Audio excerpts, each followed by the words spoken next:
na shida, ila ni mwanamume mpumbavu ambaye huwezi kuhudumia mwanamke hata nguo. Unapooa mwanamke, nini Muislamu? Unapooa mwanamke unaulizwa unaweza kumlisha, unaweza ukamvisha, na unaweza ukamlaza sehemu salama. Hivi vitu vitatu unaulizwa. Una uwezo wa kumlisha, una uwezo wa kumvisha, una uwezo wa kumlaza sehemu salama. Unaposema ndio, maana unatakiwa utekeleze wajibu wako. Mwanaume mpumbavu unashindwa kumnunulia nguo hata moja. Zailisa amekaa kwake kwa muda gani? Wewe una hakika? Zailisa kasema pale. Sasa wewe Zailisa sema.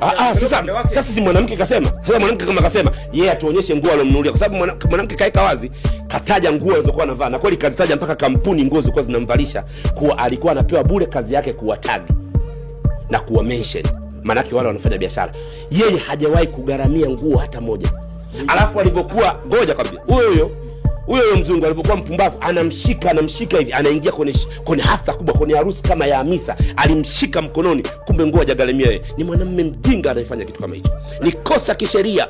Ni kosa kisheria, mwandishi, kujitoka hadharani kumshika mwanamke wako na kujimwambafai, kumbe humgaramii wewe. Ni kosa. Ni kosa kisheria mwanaume kusimama nje ya hadhara ya watu, kuanza kujinasibu na kusema kuwa wewe unamsifu mwanamke wako, wakati mwanamke wako hujui hata underwear anaovaa ni bei gani. Ni kosa kisheria kusimama na mwanamke kumpeleka kuishi kwenye nyumba ambayo kodi ulipo wewe analipa mwanaume mwezio.